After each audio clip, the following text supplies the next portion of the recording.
주는 평화 막힌 담을 모두 허셨네. 주는 평화 우리의 평화 주는 평화 막힌 담을 모두 허셨네. 주는 평화 우리의 평화 영원하 맡기라. 주가 돌보시니 주는 평화 우리의 평화 영원하 맡기라. 주가 돌보시니 주는 평화 우리의 평화 주는 평화 주는 평화 막힌 담을 모두 허셨네. 주는 평화 우리의 평화 주는 평화 막힌 담을 모두 허셨네. 주는 평화 우리의 평화 염려다 맡기라. 주가 돌보시니 주는 평화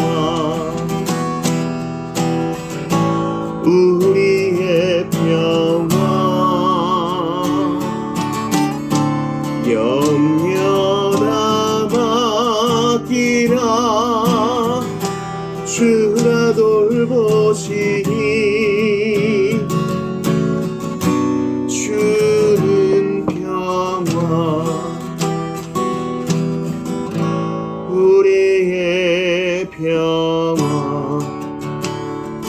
주 안에 있는 나에게 주 안에 있는 나에게 딴 근심이 있으랴. 십자가 밑에 나가 내 짐을 풀었네. 주님을 찬송하면서 할렐루야 할렐루야. 내 앞길 멀고 험해도 나 주님만 따라가리. 그 두려움이 변하여 내 기도 되었고 첫날의 한숨 변하여 내 노래 되었네. 주님을 찬송하면서 할렐루야 할렐루야. 내 앞길 멀고 험해도 나 주님만 따라가리. 내 주는 자비하셔서 늘 함께 계시고 내 궁핍함을 아시고 늘 채워주시네. 주님을 찬송하면서 할렐루야 할렐루야 내 앞길 멀고 험해도 나 주님만 따라가리 내 주와 맺은 언약은 영불변하시니 그 나라 가기까지는 늘 보호하시니 주님을 찬송하면서 할렐루야 할렐루야 내 앞길 멀고 험해도 나 주님만 따라가리.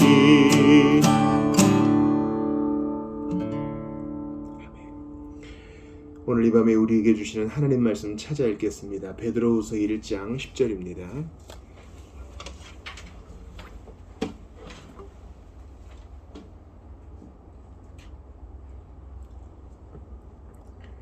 베드로후서 1장 10절 한 절 말씀 합독하도록 하겠습니다.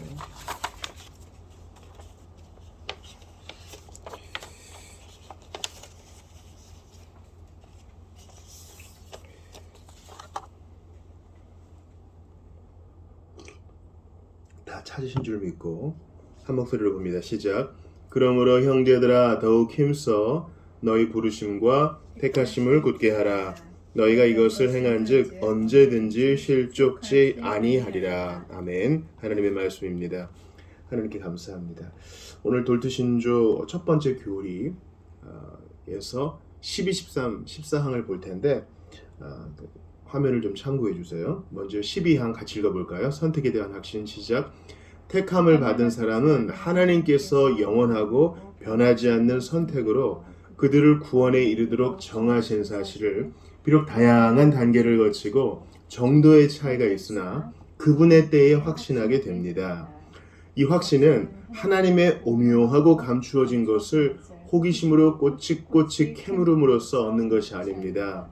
하나님의 말씀이 선택의 필연적 열매들이라고 가르쳐 준 것들이 자기들 안에 있음을 성령의 기쁨과 거룩한 즐거움으로 관찰함으로써 얻게 되는데 그 열매들은 그리스도에 대한 참된 믿음과 하나님께 대한 어린아이 같은 경외심, 자기의 죄에 대한 경건한 슬픔, 의에 대하여 줄이고 목마른 것과 같은 것입니다. 베드로 후서에서 사도 베드로가 이제 명하죠. 힘써야 될 것이 있다 그래요. 그게 무엇냐 했더니 너희들, 각 성도가 부르심을 받고 또 택함 받았다는 사실을 굳게 믿어 흔들리지 않아야 한다. 그리고 이 부르심과 택하심을 힘써서 굳건하게 할 때 언제든지 실족하지 않는다는 거예요. 우리 신앙생활에 있어서 실족이 대단히 많거든요. 서운할 때도 있고 오해할 때도 있고 또 우리 몸이 약해서 넘어질 때도 얼마나 많아요. 근데 이 모든 것에 대한 해결책의 하나로 사도 베드로는 성령의 영감을 받아 부르심과 택하심을 굳게 하는 것을 강조하고 또 모든 보편적인 성도들에게 명령합니다. 저는 선택받았나요? 이러한 문제를 제기하면 대부분은 그 골치 아픈 거니까 넘어가죠. 또 논쟁이 될 수 있으니까 괜히 다루지 말죠. 이렇게 할 수 있어요. 그런데 성경은 정반대로 얘기합니다. 너희들이 어떤 부르심을 받았는가, 어떤 택하심을 받았는가를 곰곰이 생각하고 성경으로 따져묻고 해답을 얻는 과정 속에서 굳건해지고 실족하지도 않게 되고 하나님의 사람으로 온전해진다는 것입니다. 그러니까 우리는요, 성경을 편식할 자유가 없어요. 하나님 말씀하시는 데까지 나아가고 말씀하시지 않는 데에서는 멈추는 것이 우리 신앙생활에 좋습니다. 돌트 신조를 작성한 우리 선배들도 마찬가지예요. 참 얼마나 귀한 말씀이에요. 이 선택은 확신할 수 있다는 거예요. 아멘. 선택받은 걸 확신할 수 있다는 거예요. 이 확신은 구원에 대한 확신이기도 하죠. 로마 가톨릭 신자는 감히 확신하지 못해요. 그거 하나님께 속한 건데 내가 어찌 확신하나 이렇게 얘기합니다. 종교개혁 때에 1517년에 보통 10월 이제 마지막 날이라고 하는데 마틴 루터가 95개조 반박문을 게시하게 된 것은요. 그 교황이 파송한 테첼이라는 사람의 설교 때문이에요. 테첼이라는 사람은 분명히 은혜로 받는 구원을 알고 있었어요. 근데 성 베드로 성당 중건이 교회의 견고함을 위해 필요하다고 느꼈어요. 그리고 교황이 명한 거니까 분명히 믿었다고. 그래서 어떤 설교를 했느냐, 이건 나중에 축약된 건데, 연보교의 동전이 떨어지는 순간, 그 떨어지는 순간 연옥에서 영혼이 튀어오른다 이렇게 얘기했어요. 당신들이 성 베드로 성당을 위한 헌금을 많이 하면 할수록 연옥에 있는 당신들의 조상들, 또 우리 가까운 사람들이 그 연옥에 있는 기간이 줄어들어서 천국으로 핑 올라간다는 거예요. 그 연옥이 있다는 것은 무엇입니까? 구원에 대한, 선택에 대한 확신이 없는 거예요. 그리고 이 거짓 교리에 속아서 사람들은 이 땅을 살아가는 동안 성도로서의 구원의 즐거움을 향유를 못해. 나 그냥 나 지옥 갈지도 몰라, 이런 희미한 의심 속에 살아가는 겁니다. 그러나 성경은 그렇게 얘기하지 않죠. 확신할 수 있다 얘기합니다. 택함을 받은 사람은 하나님께서 영원하고 변하지 않는 선택으로 그들을 구원에 이르도록 정하셨다는 사실을 확신할 수 있는데, 비록 다양한 단계를 거치고 정도의 차이가 있으나 그분에 대해 확신하게 된다는 거예요. 자, 모든 사람이 다 확신에 충만함에 이르지는 않아요. 어떤 사람은 90% 확신에 이를 때도 있고 어떤 사람은 20% 정도밖에 이르지 못할 때 있으며, 또한 다양한 단계를 거치고 정도의 차이가 있다는 거예요. 어떨 때는 이러하고 또 다른 때는 저러해요. 어떨 때는 충만하죠. 또 어떨 때는 약해질 때 있어요. 그러나 그분의 때에 반드시 확신을 하게 된다는 것입니다. 정도의 차이는 있어요. 다양한 단계도 있어요. 그러나 성도는 확신합니다. 욥이 이 확신을 노래하죠. 내가 이 가죽 벗기움을 당한 이후에도 내 눈으로 주를 배우리라. 이 구약의 성도인 욥이 이 확신을 고백했다면 신약의 성도인 우리는 얼마나 더 확신하게 되겠어요? 여러분, 우리가 천국이 있다는 거, 구원을 받는다는 거, 하나님의 자녀라는 거, 죄 용서를 받았다는 것을 확신하지 못한다면 예수님의 말씀과 어긋나요. 예수님은 요한복음 10장 10절에서 뭐라 그러셨어요?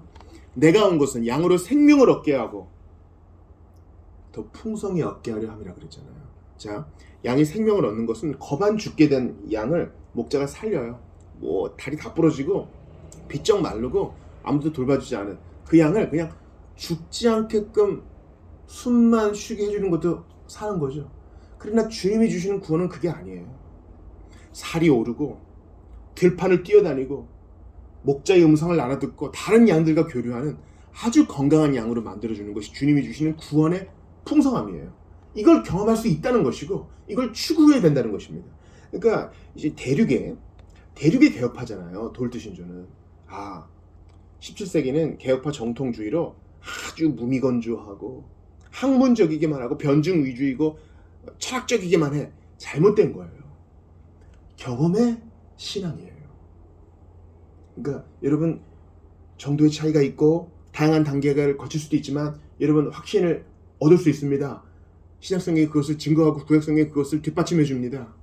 그러니 이 확신에 이르도록, 확신을 향유하도록 계속 나아가세요. 베드로 사도가 그것을 말하지 않습니까? 이게 교회의 분위기여야 돼요. 모두가 그것을 향해 나아갈 때 눈에서 불이 떨어지고 섬김에 대한 자발적인 열정이 일어나고 선교에 대한 힘이 우러나오는 것입니다. 차이가 있지 않아요? 나 지옥 갈지 천국 갈지 모르겠는데 하나님이 날 긍휼히 여기셔서 지옥에는 안 보내주시고 연옥에서의 시간을 줄여주셨으면 좋겠어. 이렇게 신앙생활을 하는 것과 주님이 나를 아시고 나를 구원하기 너무나 분명하니 내가 어찌해야 할꼬, 너무나 큰 차이죠. 기억하세요. 확신할 수 있어요. 베드로서 1장 10절이 그것을 증거하고 신앙의 선배들이 그것을 우리에게 요구합니다. 조금 더 봐요. 이 확신은 하나님이 오묘하고 감추어진 것을 호기심으로 꼬치꼬치 캐물음으로써 얻는 게 아닙니다. 맞아요. 하나님 말씀을 떠나 우리의 철학적 사유와 우리의 논리에 근거해서 또한 세상의 상식에 근거해서는 절대 선택에 대한 확신을 얻을 수 없어요. 오직 하나님의 말씀이 아멘 여기 밑줄을 딱 치셔야 돼요. 성경이 우리에게 가르쳐주는 거기에서 우리가 안착할 수 있는 거예요. 자, 하나님 말씀은 뭐라고 얘기하느냐? 선택받은 자는 반드시 열매를 안다는 거예요. 그 선택에 대한 열매가 드러나게 되어 있다는 거예요. 그렇게 드러나 있지 않으면 선택은 가짜인 거죠. 성령의 기쁨이 있고 거룩한 즐거움, 이것을 관찰함으로써 열매를 보면서 선택을 확신할 수 있는데, 그 열매들은 첫째, 그리스도에 대한 참된 믿음, 이게 제일 먼저죠. 믿음을 고백해요. 근데 믿어진다고 얘기하는 거예요. 두 번째, 하나님께 대한 어린아이 같은 경외심. 하나님을 가볍게 대하지 않고 주님을 두려워하며 공경하고 사랑해요. 세 번째, 자기 죄에 대한 경건한 슬픔. 이거보다 중요한 거 있어요? 그러니까 선택받은 사람은 마냥 그냥 희죽희죽 되는 게 아니라 죄에 대해 진정으로 슬퍼해요. 돌아오는 주일에 성찬이 있는데 정말 택자들은요, 부르심과 택하심을 굳게 하는 자들은요, 여기에 대해 경건한 슬픔을 가져요. 내가 어찌 여기 나올 수 있나? 나 같은 것을 위해 예수께서 죽어주시고 오라 하시니 두렵고 떨리지만 믿음으로 갑니다. 이게 성찬 받는 택자들의 자세예요. 넷째, 의에 대하여 줄이고 목마른 것입니다. 그러니까 이 열매들은 단순히 긍정적이고 단순히 심리적으로, 심리학적으로 단순히 기분 좋은 것만 의미하는 게 아니죠. 이러한 것들로 내가 선택받았구나 라는 것을 확신할 수 있고 또 확신해야 돼요. 그래 여러분, 부르심과 택하심을 굳게 하려는 선택이 아니라는 사실을 믿으시기 바랍니다. 13항을 볼게요. 같이 읽어봐요. 시작. 선택을 확신하는 것의 가치. 이러한 선택을 깨달아 알고 확신하게 되면 하나님의 자녀는 날마다 하나님 앞에서 자기를 더욱 겸비케 하고 그분의 헤아릴 수 없이 깊은 자비하심을 찬양하며 자기 자신을 더욱 정결케 하고 그처럼 큰 사랑을 먼저 보이신 주님을 더욱 열렬히 사랑하게 됩니다. 따라서 이러한 선택의 교리나 이 교리에 대한 묵상이 사람들로 하여금 하나님의 계명을 지키는 일에 무관심하게 만들거나 그들에게 거짓된 육신적 안정감을 준다는 비난은 전혀 사실이 아닙니다. 하나님의 의로우신 심판 가운데서 그러한 일은 오히려 자신이 선택의 은혜를 받았다고 경솔하게 추정하고 게으르면서도 대담하게 큰 말들을 하지만 정작 선택된 사람의 길을 걷기를 거부하는 사람들에게서 일어납니다. 여기에 대한 역사적인 신뢰가 있어요. 18세기에 요한 웨슬리와 존 웨슬리와 조지 휘필드 간에 논쟁이 있었습니다. 요한 웨슬리가 조지 휘필드보다 훨씬 선배죠. 옥스퍼드에 훨씬 선배고 가문도 좋아요. 근데 회심은 휘필드가 먼저 했어요. 휘필드는 이른바 개혁파, 이른바 칼빈주의로 회심했습니다. 하나님의 은혜의 주권 앞에 엎드려졌어요. 근데 웨슬리는 내가 교도소도 방문하고 홀리클럽이 그거 한 거잖아요. 선행도 하고 매주 성찬에 참여하면 하나님이 우리를 구원하실지도 몰라, 이런 생각에 빠져 있다가 회심이 좀 늦어졌습니다. 그래서 존 웨슬리가 안착한 것은 바로 이 알미니우스주의였어요. 그가 볼 때 오해한 거죠. 27사망을 몰랐던 거예요. 휘필드가 고백하는 이 선택은 아주 마귀의 교리인 거예요. 오해하는 거예요. 왜냐면 보세요. 나는 선택받았어. 그럼 다른 사람은 유기했어. 이러면 하나님을 오해하게 되고, 또한 선택받은 사람은 난 선택받았으니까 다 됐어. 게으르게 되는 것을 오해한 거예요. 그래서 13항에 뭐라 그래요? 하나님의 계명을 지키는 일에 무관심하게 만들지 않을까? 웨슬리는 그렇게 판단했어요. 거짓된 육신적 안정감을 주지 않을까? 이렇게 해서 조지 휘필드가 미국에서 선교하는 동안에 막 논문들을 펼쳐내고 신문에 글을 싣고 이렇게 했어요. 그 두 사람이 논쟁을 벌입니다. 그래서 휘필드가 더 이상 논쟁하지 않기로 작정을 하고, 최초의 감리교는 여러분 칼빈주의에서 시작한 거예요. 조지 휘필드가 모든 칼빈주의적 감리교도들로 하여금 이제 웨슬리가 수장이다. 나 이제 그만두겠다. 나는 그냥 개인 전도자로 살겠다. 그래 놓고 항상 웨슬리에게는 당신은 나의 선배고 나의 친구고 나의 동역자고 나는 천국에서 당신을 못 볼 겁니다. 당신이 더 주님과 가까이 있을 거니까 그렇게 존경을 해요. 왜냐하면 잘 들으세요. 알미니우스주의는 이단이 아니에요. 구원에 대한 치명적 오류가 있을 뿐 예수가 그리스도라는 사실을 믿고 인간은 죄인이라는 사실을 믿고 은혜가 필요하다는 사실을 믿잖아요. 그 돌투총회는 이단을 규명해낸 게 아니에요. 구원론에 있어서 치명적으로 문제가 되는 것을 정리한 것이지. 대놓고 얘기해 볼게요. 알미니우스주의를 공식적 교리로 천명하는 교단들이 있잖아요. 순복음, 감리교, 구세군, 성결교, 나사렛, 그리고 많은 교단이 있어요. 다 우리 친구요, 형제요, 자매예요. 우리 동역자들이라고. 그래서 나중에는 웨슬리가요, 시간이 지나니까 깨달아요. 그래서 거의 위필드와 교리적 일치를 이루어요. 이건 찰스 웨슬리가 먼저 일치를 이루었어요. 여기서 얘기하는 것은 무엇입니까? 선택의 교리를 믿는다고 해서 하나님을 무자비한 분으로 오해하지 않는다는 거예요. 선택의 교리를 믿는 것은 우리를 무관심하게 만들지도 않고 우리를 게으르게도 안 만들어요. 오히려 더 열렬하게 만들어요. 왜 그런지 알아요. 이성의 내 백성이 많도다 하셨기 때문에 나를 선택하신 하나님이 나를 어떻게 구원하셨어요? 나를 부드럽게 하시고 열렬히 구원을 추구하게 하심으로 나를 구원하셨어요. 그러니 다른 사람들에게도 그렇게 될 것을 믿고 부지런히 복음 전하고 다른 사람들을 부지런히 줄을 찾도록 종용하고 권유하는 거예요. 하나님은 부지런함이라는 수단을 통해서 선택의 열매를 맺게 하시고 주님 앞에 붙들게 하셔요. 그래서 경솔하게 호기심으로 이런 것을 추구하는 사람들은 잘못 이해하는 사람이고 그런 사람들은 정죄를 받는다 라는 것이 13항의 주장입니다. 마지막 14항 같이 읽어볼게요. 시작. 선택의 교리를 어떻게 가르칠 것인가? 하나님의 선택이라는 이 교리는 그분의 지극히 지혜로운 작정을 따라서 구약과 신약 시대의 선지자들과 사도들이 전하였고 그리스도께서도 친히 전하셨으며 이로는 그 전한 내용이 성경에 기록되게 하셨습니다. 따라서 오늘날에도 이 교리를 하나님의 교회, 곧 이 교리의 특별한 대상인 교회에서 가르쳐야 합니다. 적절한 때와 장소에서 가르치되 지극히 높으신 분의 길을 호기심으로 캐묻는 것이 아니라 분별력을 가지고서 경건하고 거룩한 방식으로 해야 하며 하나님이 지극히 거룩하신 이름의 영광이 되고 그분의 백성에게는 살아있는 위로가 되도록 해야 할 것입니다. 오늘 우리가 12, 13, 14항을 보는데 다 성경을 강조하죠. 철학적인 방법으로 가르치는 것도 아니에요. 인간의 상식과 감정과 느낌의 호소에서 가르치는 것도 아니에요. 오직 성경의 근거에서 가르쳐야 됩니다. 전 그런 면에서 우리 교회가 오래전 강조하고 있는 맥체인 성경 읽기가 참 도움이 된다고 봐요. 신약을 2번 읽으니까 로마서와 에베소도 2번 읽을 거 아니에요. 제가 주중에 전화를 한 통 받았어요. 모르는 번호인데 한번 받아봤어요.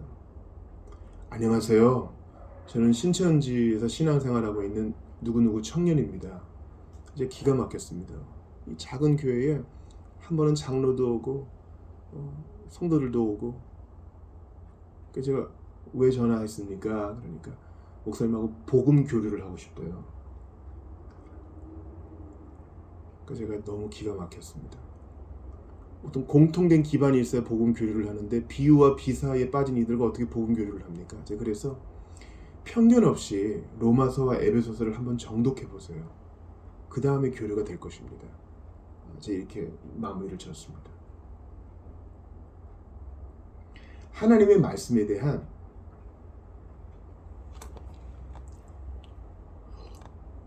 편식 없는 섭취, 그 위에서 선택을 가르쳐야 돼요. 이 말은 선택만 가르치는 게 아니에요.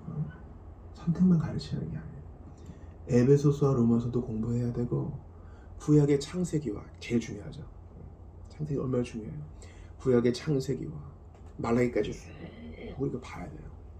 그 안에 선택의 교리를 볼 수 있어요. 내 백성이 있다.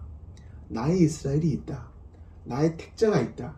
육신적 이스라엘이 다 택자들이 아니다. 하나님의 뜻을 알게 돼요.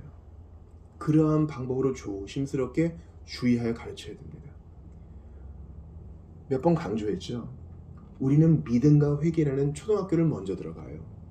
예정과 선택과 유기라는 대학은 나중에 들어가는 거예요. 그러나 분명한 것은 가르쳐야 된다는 거예요. 왜냐하면 단순해요. 성경이 말하고 있습니다. 그리스도 안에서 창세전에 우리를 예정하사 이렇게 얘기하잖아요. 이거 넘길 거예요?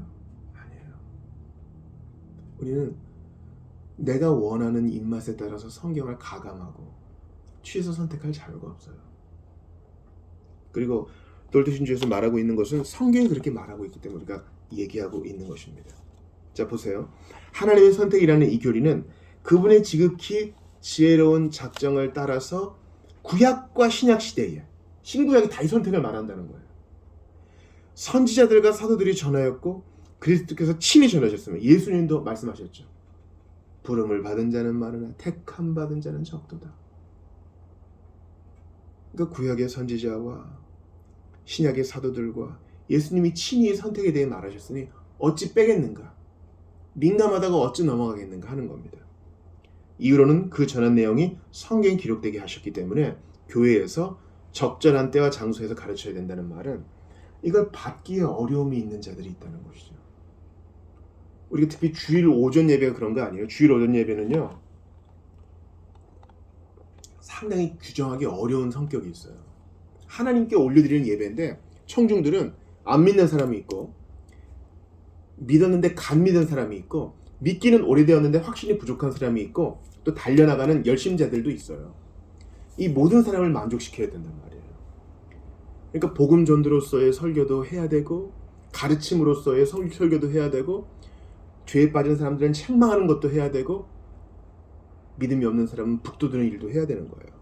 그러므로 적절한 때와 장소에서 이 선택을 가르쳐야 돼요. 제가 돌투신조를 금요기도 때 하는 이유도 이거예요. 많이 안 들어오실 거 아니에요.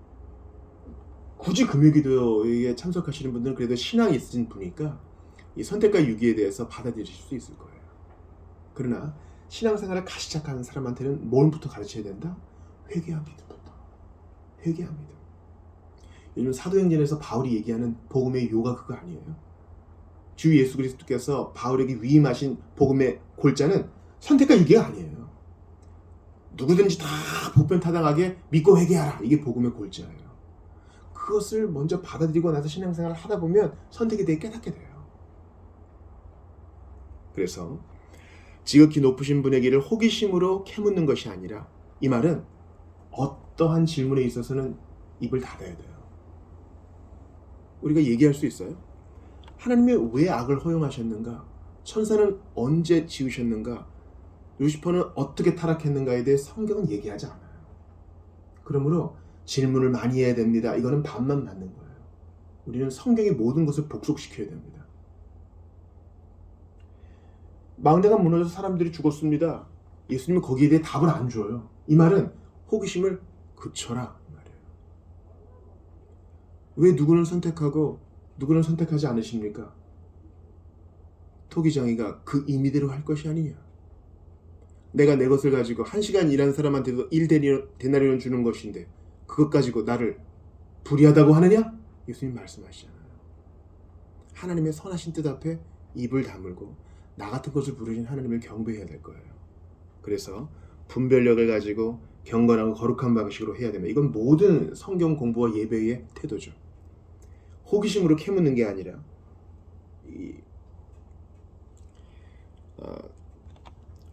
다윗에 대한 것도 마찬가지예요. 다윗의 죄 때문에 하나님께서 그러셨죠. 너희 집안에 칼이 끊이지 않을 것이다. 이렇게 엄한 일을 당할 거면은 애초에 그냥 택함 받지 않았는 게 좋았겠네요. 이거 누가 하는 얘기예요? 사춘기, 베베 꼬인 친구들이 하는 얘기예요. 베베 꼬인 친구들이. 삐딱한 거죠. 삐딱한 자세로는 성경을 배울 수 없어요. 이 경건의 기초가 안 돼 있기 때문에 아무리 좋은 가르침을 줘도 그들에게는 돼지에게 던져진 진주일 뿐입니다. 삐딱한 태도로는 성경을 배우지 못해요. 하나님을 향한 경외와 겸손만이 가능한 거예요. 우리가 생명을 얻었으니까 생명을 갖고 살아가는 동안 때로 병도 얻을 거 아니에요. 근데 이렇게 감기를 얻어가지고 고생할 거면 태어나지 않는 게 좋을 뻔했네요. 이렇게 말하는 사람은 제대로 된 어른이 아닙니다. 그렇지 않아요? 다윗에게 그러한 징계가 주어진 것보다 더 좋은 것은 그가 택함 받았고 그에게 하나님이 은혜를 주셨고 죄 용서를 주셨다는 사실이 더 큰 거예요. 징계는 아들이기 때문에 주신 거지.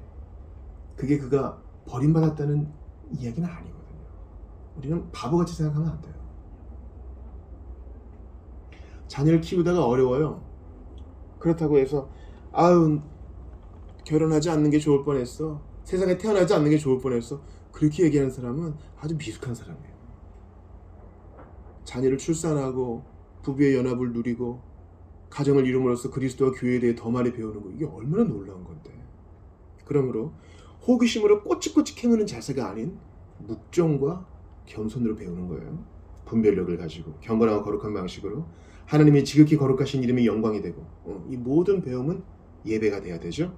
그분의 백성에게는 살아있는 위로가 되도록 해야 됩니다. 그렇습니다.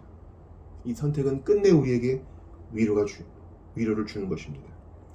우리 기도할 때에 베드로후서 1장 10절 다시 한번 읽고 기도하겠습니다. 같이 읽습니다. 시작. 그러므로 형제들아 더욱 힘써 너희 부르심과 택하심을 곧게 하라. 너희가 이것을 행한즉 언제든지 실족하지 아니하리라. 아멘.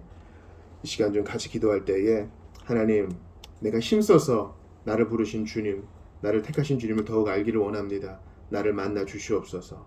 그리고 나뿐만 아니라 우리 형제들이 다 이러한 부르심과 택하심에 견고히 서 있을 수 있도록 도와주시옵소서. 꼬치꼬치 깨묻는 삐딱한 태도 물리쳐 주시고 오직 경건과 겸손으로 주님께 나아갈 수 있도록 도와주시옵소서. 함께 말씀 붙들고 기도하겠습니다.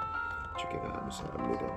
오늘 참 귀한 말씀을 주셨는데 아버지 하나님 함께하여 주옵소서.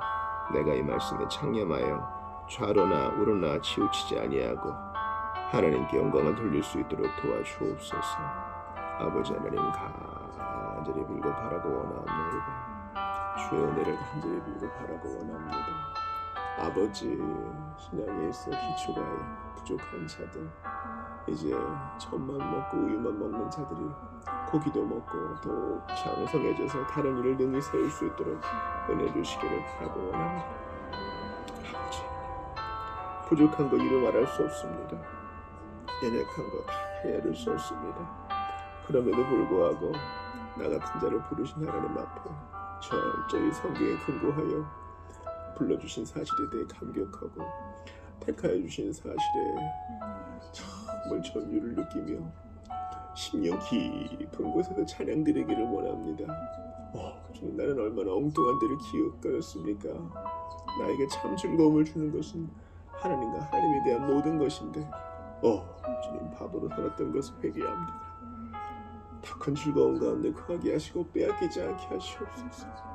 따지고 보면 이 모든 것이 하나님의 은혜인데 아버지 하나님, 내 뜻대로 되지 않는 것을 너무나 짜증을 내고 감사치 못했던 것을 회개합니다. 아버지, 바라고 원합니다. 성도들에게 양질의 꼴을 잘 제공하게 하시고 잘 분별하게 하시옵소서. 하나님, 바라고 원합니다. 핍박을 받고 있는 국가에 있는 형제자매나 자유를 누리고 있는 교회나 우리가 다 같은 사명을 가지고 있습니다. 예배하고 영적 전쟁을 수행하며 있는 자리에서 깨어있는 것이 없나이다. 육신은 피곤해도 영혼은 주님과 더욱 가까이 있는 자들이 있고 육신은 편안해도 하나님과 관계가 멀어진 자들이 있는데 우리는 있는 자리를 선교지로 여기고 있는 자리를 사명의 자리로 여겨서 오늘도 깨어 주님을 더욱 붙들기를 바라고 원합니다. 은혜를 더하여 주시고 함께하여 주시옵소서.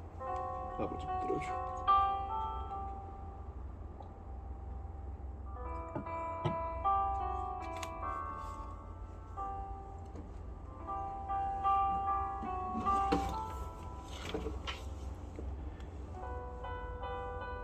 찬양을 드립시다. 손 내밀어 주를 만져라. 주 지나신다. 너의 애타는 외침을 주 들으시리.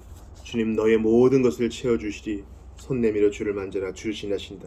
혈루증 앓았으나 믿음을 가지고 주님께 나아갔던 그 여인처럼 간절한 마음으로 찬양 드리겠습니다. 손 내밀어 주를 만져라. 주 지나신다.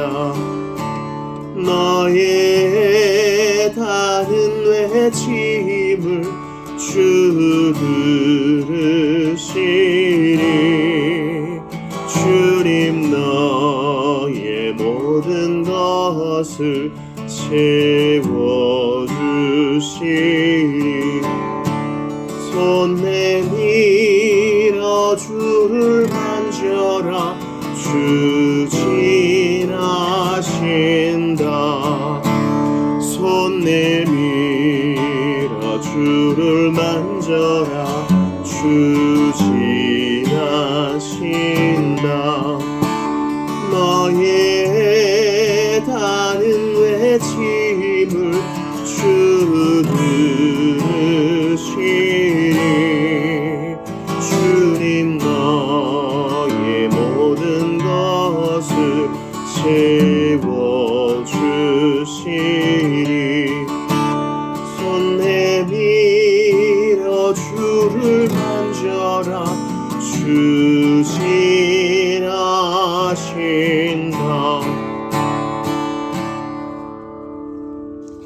우리 1월 기도 원력에 따라서 1월 23일 오늘 기도해야 될 나라는요, 사우디아라비아입니다.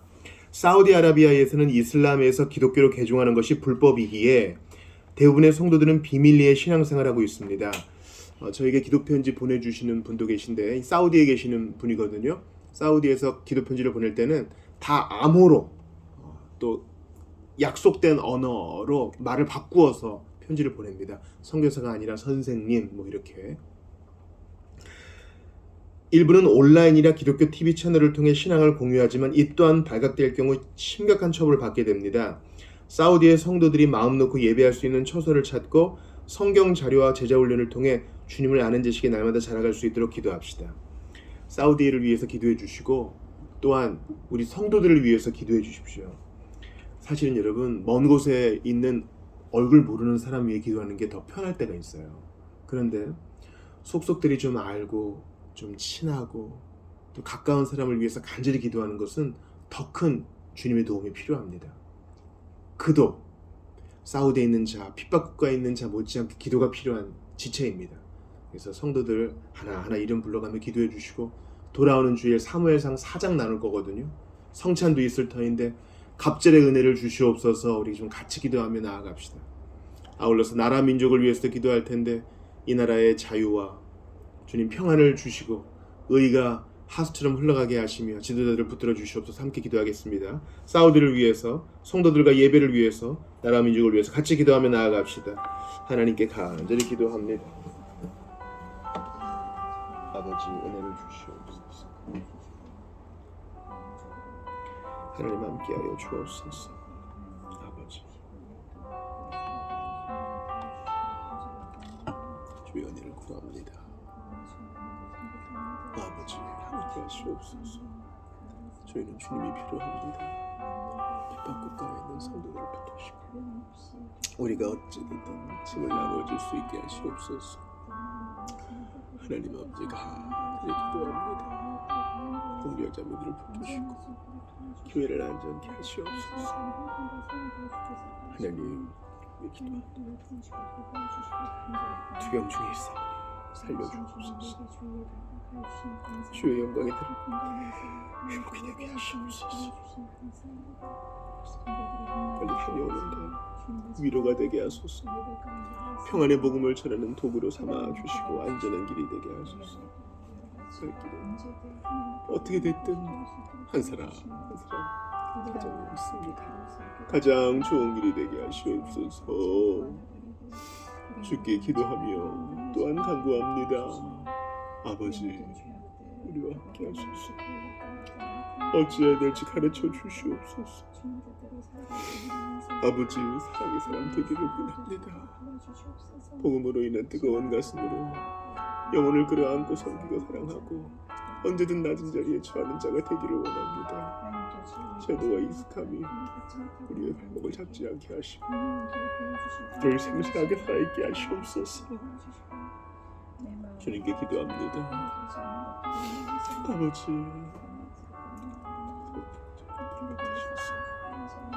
예수보다 더 좋은 것 없으면, 하나님을 아는 것보다 더 좋은 것 없으면 깨닫게 하시고 지금도 확고한 핵심을 이루어 주시옵소서. 하나님 앞으로 한 사람 한 사람 인도하여 주시고 그들에게 불을 주시며 하나님을 알고 싶은 열망으로 사로잡아 주시옵소서. 하나님이여 일하여 주옵소서. 나누어야 할 것만 공부할 것만 하나님이 원하시는 뜻대로 하나씩 진행해 나가게 하시옵소서. 하나님 간절히 기도합니다. 아버지 간절히 간구합니다. 저희에게 은혜를 주시옵소서. 주님, 사랑하는 세대가 믿음으로 잘 자라나게 하시옵고, 하나님 아버지 개인적으로 인격적으로 예수님 앞에 무릎 꿇고 귀한 것을 주님께 내어드리며 살아가게 하시옵소서. 주님, 한곳에서 오는 성도들이 오가는 길 안전히 가시되 하나님을 향한 신앙에서 굳건해지고 견고해지게 하시옵소서. 상처 있는 자들을 해결해 주시고 중독 가운데 있는 자를 끊게 하시옵소서. 하나님 앞에 드려지는 형제들이 많아지게 하시옵고, 아버지 바라고 원합니다.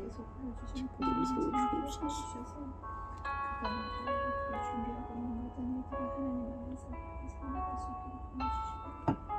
주님께 기도합니다. 아버지께 간구합니다. 아버지 붙드시옵소서. 아버지, 우리에게 허락하시니 좋은 것으로 다른 이와 함께 나누게 하시며 교만치 않게 하시옵소서. 아버지, 의가 흐르는 나라가 되게 하시고 하나님의 살아계심을 보여주시옵소서. 전쟁 속에서도 아버지 일하여 주시고 우리 모두가 깨닫게 하시옵소서. 겸비하게 하시옵소서. 하나님께 간절히 기도합니다. 우리 모두가 어느 누구도 흔들리지 않게 하시옵소서. 주님께 기도합니다. 저는 참으로 부족하나 사무엘상 4장을 믿음으로 잘 증거하기 원하오니 능력과 확신으로 역사하여 주시고 예수 그리스도의 피 묻은 복음이 증거되게 하시옵소서. 하나님이여 바라고 원합니다. 우상에 빠져있는 자를 불쌍히 여기사 아들을 보내신 하나님, 당신을 믿습니다. 마땅히 목이 부러지고 마땅히 저주를 받아야 될 인생인데 은혜는 사랑으로 구원하여 주셨고 찾아오셔서 일으켜 주셨습니다. 믿음을 일으켜 주셨습니다. 아버지 감사와 찬양을 드립니다. 그대로 내버려 두지 않으시고 마땅히 받아야 될 그 처분의 날을 맡기지 않으시고 은혜를 주셨습니다. 겸비케 하셨습니다. 아버지, 참가한 이들이 복음을 분명히 깨닫고 운행하시는 성령님의 그 따스함을 경험케 하시며 죄를 직시하게 하시는 주님 앞에 엎드러지게 하시고 하나님의 은혜에 나오게 하시옵소서. 아버지, 들어주시옵소서. 한 사람 한 사람 만나 주시옵소서. 하나님 일하여 주시옵소서. 저희는 주님이 아니면 아무것도 아닙니다. 아버지 함께하여 주소서. 오 주여, 주소서. 우리에게 우리의 사역을 인도해 주시고 일하는 것보다 더욱 소중한 하나님, 주님을 바라고 원합니다. 은혜를 주시옵소서. 우리 모임 안에 분명히 일하여 주셔서 예수님 때문에 삶을 내어드린 자 많아지게 하시고 가슴 아픈 일이 있어도 끝까지 포기하지 않고 소망하게 하시오며 하나님 앞에 함께 내어드리는 우리 모두가 되게 하시옵소서. 주님 꿈을 꿉니다. 하나님을 나는 풍성한 데 이르러 이것도 하고 저것도 하며 기꺼이 나누고 아름답게 자신을 내어드리는 일들이 많아지게 하시옵소서. 아버지, 어느 누구도 게으르지 않기를 원합니다. 저희와 함께하여 주옵소서. 주님, 저희를 붙들어 주옵소서. 저희와 함께하여 주옵소서. 하나님, 내 붙드시고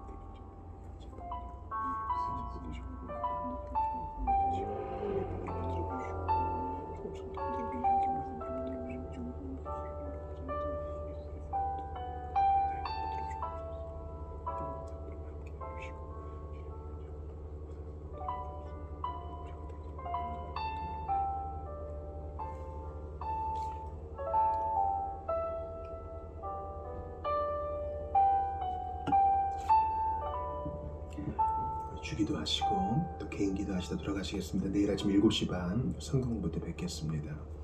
하늘에 계신 우리 아버지여, 이름이 거룩히 여김을 받으시오며 나라가 임하시오며 뜻이 하늘에서 이루어진 것 같이 땅에서도 이루어지이다.